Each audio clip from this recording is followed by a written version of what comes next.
तैयार है? Start.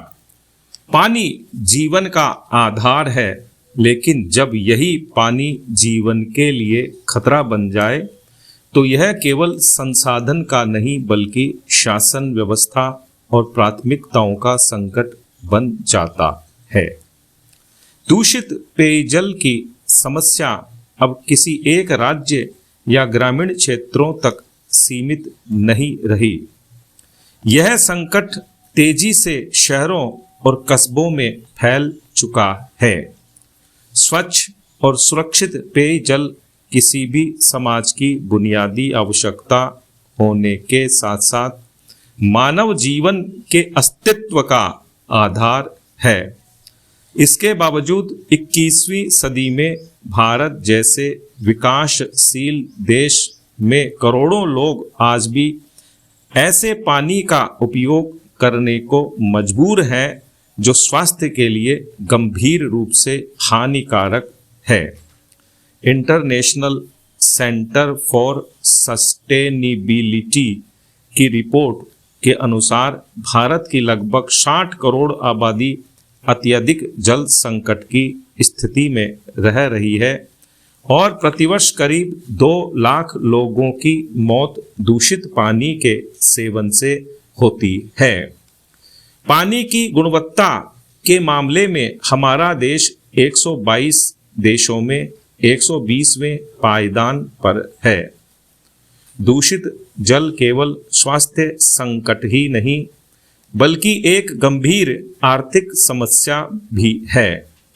India water portal जल प्रदूषण और जल जनित बीमारियों के कारण भारत को हर वर्ष लगभग $600 मिलियन से अधिक का आर्थिक नुकसान उठाना पड़ता है।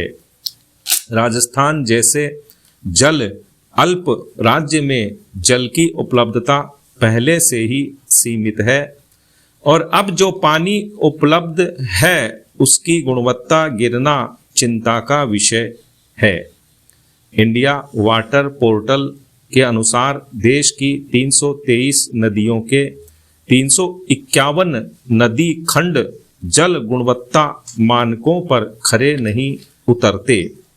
राजस्थान की कई नदियां और झीलें भी इस सूची में आती हैं, जहां बिना उपचारित सीवेज, औद्योगिक अपशिष्ट और कृषि रसायन सीधे जल स्रोतों में पहुंच रहे हैं। जल संकट का एक बड़ा कारण भूजल का अत्यधिक दोहन है।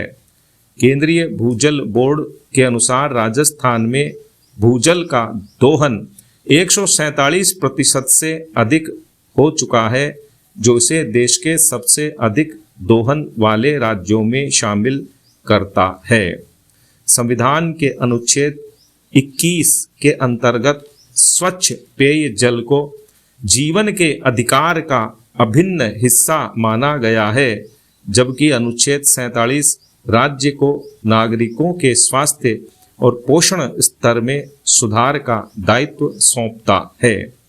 इसी दिशा में केंद्र सरकार ने जल जीवन मिशन, अमृत और अमृत 2.0 जैसी योजनाएं प्रारंभ की हैं, जिनका उद्देश्य हर घर तक सुरक्षित पेयजल पहुंचाना और शहरी जल आपूर्ति व्यवस्था को मजबूत करना है।